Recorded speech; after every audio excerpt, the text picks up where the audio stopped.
شکر کی یہاں بات آئی کہ تم میرا شکر کرو نہ شکری نہ کرو. سورہ نساء میں آگے چل کے آئے گا کہ میرا شکر کرو، اللہ تمہیں عذاب دے کر کیا کرے گا اگر تم میرے شکر گزار بن جاؤ گے. اللہ تعالیٰ فرماتا ہے اور جو میرا شکر گزار بنے گا میں اسے مزید دوں گا. شکر کی ڈیفینیشن یہ نہیں ہے کہ آپ نے کوئی الحمدللہ کی تسبیح پڑھ لینی ہے، وہ ثواب اپنی جگہ ہے. شکر کی ڈیفینیشن یہ ہے کہ پریکٹیکلی شکر نظر آنا چاہیے. آپ کو اگر کوئی شخص نعمت دیتا ہے، کوئی گفٹ دیتا ہے، تو وہ یہ خواہش کرتا ہے کہ میں نے جو اس کو گفٹ دیا اس کو یوز کرے. مجھے کئی لوگ بال پوائنٹ دے کے جاتے ہیں، جی لکھنا ہے جی اتنا، نہ لکھو، وہ تو کہتے ہیں بے قدری کی ہے. اللہ تعالیٰ نے جو ہمیں نعمتیں دی ہیں نا، تو اس کی ریکوائرمنٹ ہے اپنے بندوں سے کہ وہ ان نعمتوں کو ان کاموں میں کھپائے جو اللہ نے حکم دیا ہے، اور ان نعمتوں کو ان چیزوں سے بچائے جس سے اللہ نے منع کیا ہے. یعنی آنکھیں دی ہیں تو اللہ کی یہ خواہش ہے اپنے بندے سے کہ آنکھیں حرام کی طرف نہ اٹھیں. جب آپ نے حرام سے آنکھوں کو بچا لیا، آپ نے آنکھوں کا شکر ادا کر دیا. زبان کو حرام سے بچا لیا، زبان کا شکر ادا کر دیا. دل کو بچا لیا، دل کا شکر ادا کر دیا. جو بخاری مسلم میں حدیث ہے نا کہ آنکھیں بھی زنا کرتی ہیں، ہاتھ بھی زنا کرتے ہیں، پاؤں بھی زنا کرتے ہیں، دل بھی زنا کرتا ہے، شرمگاہ اس کی تصدیق کر دیتی ہے. دل میں جان بوجھ کے برا خیال ہے، اے تو آ گیا جھٹک دیا چھوڑ دیا، جان بوجھ کے نہ. پیٹ کا شکر یہ ہے کہ پیٹ میں حرام مال نہ جائے. پاؤں کا شکر یہ ہے کہ پاؤں حرام کام کی طرف نہ اٹھے. ہاتھ کا شکر یہ ہے کہ ہاتھ حرام کام کی طرف نہ بڑھے، نہ کسی پہ ظلم کے لیے نہ کمائی کرنے کے لیے. تو یہ سار ہے. تو اب اندازہ لگائیں کہ دنیا میں سب سے مشکل کام اگر کوئی ہے نا تو وہ شکر کرنا ہے. لوگ کیا کہتے ہیں جناب، پہلے خوب اللہ کا گلہ شکوہ کرتے ہیں، اپنا پورا غصہ نکالتے ہیں معاذ اللہ، اینڈ تک کہتے ہیں چلو جی جو دی مرضی، اللہ کا شکر ہے جی. پھر بھی تو جو اپنی روح راضی کرنی ہوتی ہے وہ کر لیتے ہیں، اور پھر اس کو نام صبر کا دے رہے ہوتے ہیں. حالانکہ بخاری میں حدیث ہے کہ صبر تو صدمے کے آغاز کے اوپر ہے. جب آپ نے اس وقت نہیں کیا تو پھر تو بات ختم ہو گئی. لے جی، صبر کا ذکر شکر کے ساتھ جڑا ہوا ہے تو اگلی آیت بھی سن لیں، وہ اسی سے ریلیٹڈ ہے. یا ایھا الذین آمنوا استعینوا بالصبر والصلاۃ، اے ایمان والو مدد طلب کیا کرو صبر کے ذریعے اور نماز کے ذریعے. کس کی مدد؟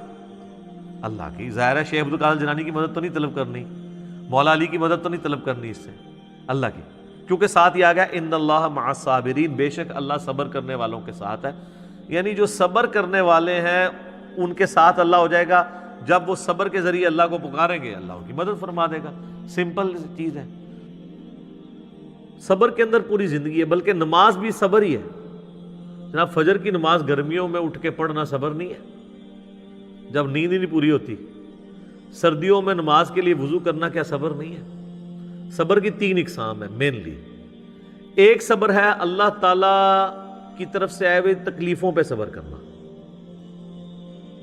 وہ تو ہم سب کو پتہ ہے، اور وہ صبر ہوگا ابتدائی صدمے پہ. اس کی آگے آیات بھی آ جائیں گے. اس کے لیے آپ نے کہنا ہے انا للہ و انا الیہ راجعون. بے شک ہم خود بھی تو اللہ کی طرف سے آئے تھے، ہم نے لوٹ کے اللہ کی طرف جانا ہے. یہ تکلیف بھی آئی، الٹیمیٹلی چلی جائے گی. اور صحیح مسلم میں آگے ایک اور دعا کا حصہ ہے، اللہم اجرنی فی مصیبتی واخلف لی خیرا منہا. تو مسلم شریف کے الفاظ ہیں، جو یہ دعا پڑھ لے گا تو اللہ تعالیٰ اسے بہتر نعم البدل عطا فرمائے گا اس چھوٹ جانے والی چیز کے ایکویولنٹ. اس کا مطلب یہی ہے اللہم اجرنی فی مصیبتی، اے اللہ اس مصیبت میں مجھے اجر عطا فرما، واخلف لی خیرا منہا، اس سے بہتر میرے لیے خلیفہ مقرر کر دے، بہتر نعم البدل. اور مسلم شریف کے الفاظ ہیں، ام سلمہ کہتی ہیں جب میرا خاوند ابو سلمہ فوت ہوا تو میں بڑی دکھی تھی، تو میں نے حضور سے یہ دعا سنی ہوئی تھی، انا للہ و انا الیہ راجعون اللہم اجرنی فی مصیبتی واخلف لی خیرا منہا. یہ یوٹیوب پہ میرا ایک کلپ بھی اپلوڈڈ ہے، غم کی خبر کو خوشی میں بدلنے کی دعا. تو اس میں نے اس کو ڈسپلے بھی کروایا نیچے. تو کہتی ہیں میں نے یہ دعا پڑھ لی اور میں پھر پریشان تھی کہ ابو سلمہ سے بہتر تو نبی الاسلام کے صحابہ میں کوئی اور صحابی نہیں ہے، تو مجھے اللہ تعالیٰ اس کا بہتر نعم البدل کیا دے گا. تو کہتے ہیں جیسے میری عدت پوری ہوئی تو نبی الاسلام میرے پاس آئے اور انہوں نے میرے سامنے اس خواہش کا اظہار کیا کہ میں تمہیں اپنے عقد میں لینا چاہتا ہوں. تو کہتی ہیں میں نے کہا مجھے واقعی نعم البدل مل گیا. اور ام المومنین بنی ہے 64 ہجری میں فوت ہوئی ہیں، واقعہ کربلا کے بھی 3 سال بعد فوت ہوئی ہیں۔ نبی الاسلام کی وفات کے بعد یہ 53 سال زندہ رہی ہیں۔ اتنی لمبی عمر کسی اور امہات المومنین میں سے کسی نے نہیں پائی۔ سب سے آخر میں حضور کی جو بیوی فوت ہوئی ہیں ام سلمہ ہے۔ اور اہل بیت کی شان میں اور کربلا سے ریلیٹڈ جتنی احادیث ہیں نا وہ آلموسٹ ام سلمہ نے روایت کی ہوئی ہے۔ نبی الاسلام کی یہ بڑی لاڈلی ترین بیویوں میں سے ام سلمہ سلام اللہ علیہا ورضی اللہ تعالی عنہا۔ تو انہوں نے یہ دعا پڑھ لی تھی، تو وہ اس کا کچھ حصہ آگے آ بھی جائے گا۔ اللہ تعالیٰ نیک بندوں کی نشانی بتائے گا کہ وہ جب بھی ان پہ کوئی تکلیف آتی ہے تو وہ یہی کہتے ہیں انا للہ و انا الیہ راجعون۔ تو پہلا صبر ہے تکلیفوں پہ، دوسرا صبر ہے جو اللہ نے آپ پہ پابندیاں لگا دی ہیں فرائض کی، نماز پڑھنی ہے، روزہ رکھنا ہے، یہ ظاہر ہے آپ کو اس کے لیے جنبی ہوں تو غسل اتارنا ہے، اس کے لیے آپ کو تکلیف سے نہیں گزرنا پڑتا، پروٹوکول دینا پڑتا ہے، تو یہ بھی ہے۔ اور تیسرا صبر ہے حرام چیزوں سے بچنے پہ، آنکھوں کی حفاظت کرنا، اس کو حرام سے بچانا، اس کے لیے صبر کرنا پڑتا ہے۔ حرام کما کے راتوں رات امیر ہو جانا یہ تو آسان کام ہے، لیکن حلال کما کے روکھی سوکھی کھا کے گزارا کرنا اور اللہ سے ڈرنا کہ میں نے حرام کا لقمہ اپنے پیٹ میں نہیں جانے دینا، اس کے لیے آپ کو صبر کرنا پڑے گا۔ تو یہ 3 صبر ہے۔ نمبر 1 اللہ کی طرف سے آئی ہوئی تکالیف پہ صبر، نمبر 2 اللہ نے جو آپ پہ فرائض لگائے ہیں ان فرضوں کو منوان اسی طریقے سے پورا کرنے میں جو تکلیفیں اٹھانی ہیں اس پہ صبر، چاہے وہ گرمیوں کے روزے ہوں اور سردیوں کے وضو ہوں اور گرمیوں کی فجر کی نماز ہو، اور تیسرا اللہ تبارک و تعالیٰ نے جو حرام سے بچنے کے لیے آپ کو ایمفسائز کیا ہے اور اٹریکشن بھی رکھ دی اس حرام کے اندر، تو صبر کرنا پڑے گا نا۔ اٹریکشن تو ہے ہر حرام چیز میں۔ مسلم شریف میں حدیث ہے اللہ تعالیٰ نے جنت کو ناگوار چیزوں سے ڈھانپ دیا ہے اور جہنم کو، دوزخ کو خوشگوار چیزوں سے ڈھانپا ہوا ہے، یعنی دنیا میں ہر خوشگوار چیز دوزخ کی طرف لے جاتی ہے اور ہر ناگوار چیز جنت کی طرف لے جاتی ہے۔ اب وہ ناگوار کی ہرڈلز جو عبور کرے گا نا تو جنت تک پہنچے گا، یہ ہے وہ چیز۔ اس پہ خیر گھنٹوں بولا جا سکتا ہے، میرا ایک لیکچر ضرور سنیں، میں نے ان ساری چیزوں کو اس میں بریف کیا ہے۔ مسئلہ 120 سورۃ الفرقان سے اللہ کے صحیح اولیاء کی 12 خصوصیات کیا ہیں وہ میں نے بیان کیے، اس میں میں نے کافی ساری حدیثیں بیان کی تھی، آج مان لی کہ میں ان کی طرف جاؤں، ان آیات کو کور کر لیتے ہیں۔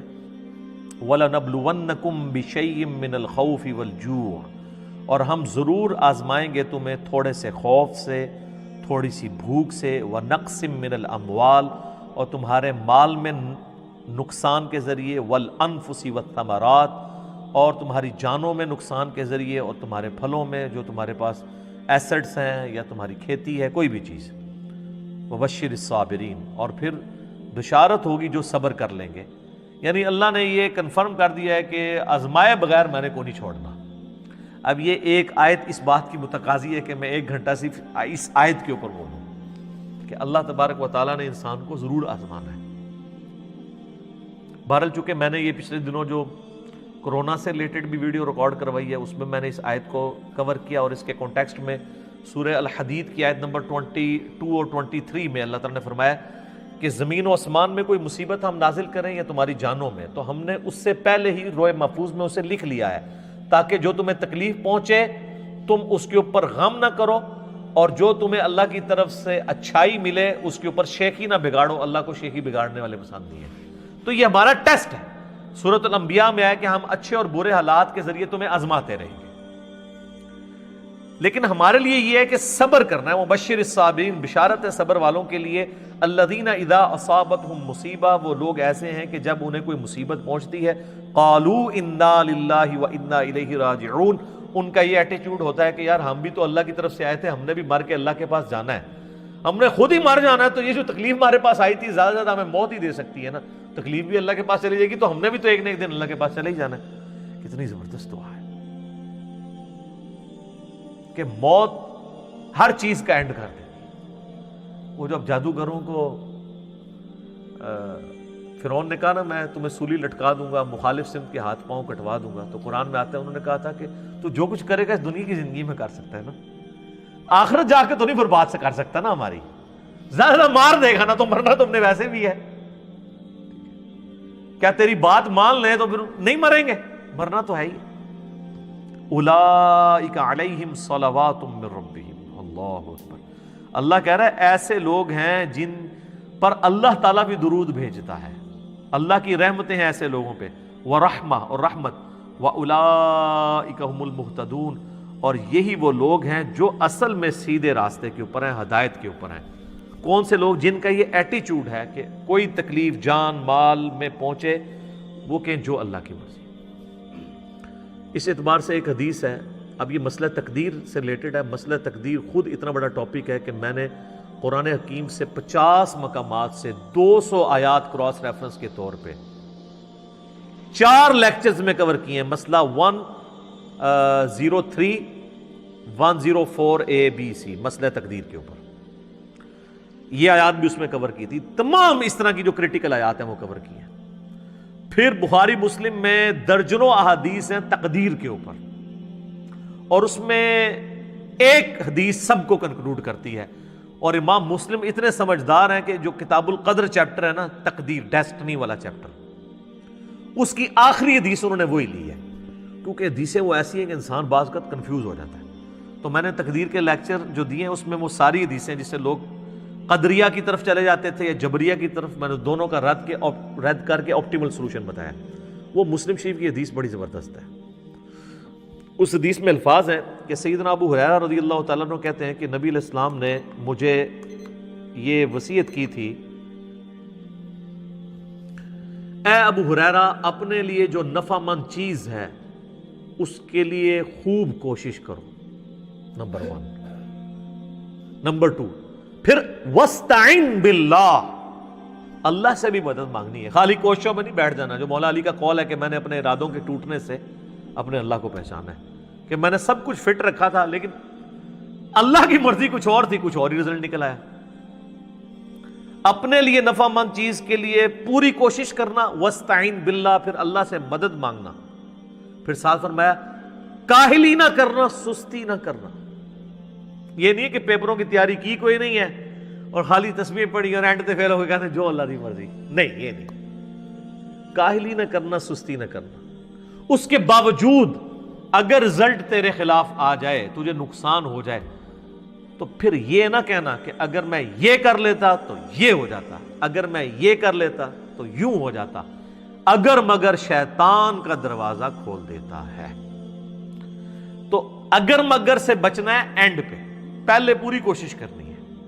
ایک کام کیا یہ اچھا، اس کا یہ مطلب نہیں ہے کہ آپ نے کرٹیکل انالیسز نہیں کرنا، کہ مثلا اگر کوئی پاکستان نے کوئی مہم لانچ کی ہے اور اس میں ناکامی ہو گئی ہے تو اب وہ اس کے اوپر کوئی میٹنگ، جس نے F-16 گرا ہے تو آپ میٹنگ ہی نہ کال کریں، وہ کریں گے مستقبل میں بچنے کے لیے، وہ علیحدہ چیز ہے۔ اس پہ آپ صبر کریں گے، مستقبل کی تو اسٹریٹجی بنانی ہے۔ جو بخاری مسلم حدیث ہے، مومن ایک سوراخ سے 2 بار نہیں ڈسا جاتا، تو دوسری بار اسی لیے نہیں ڈسا جاتا کہ وہ انالائز کرتا ہے یار میں نے پہلے بھی کام پہ ہوں دوبارہ نہ پہ جائے، وہ ایک علیحدہ چیز ہے، اس کو اس سے مکس نہیں کرنی۔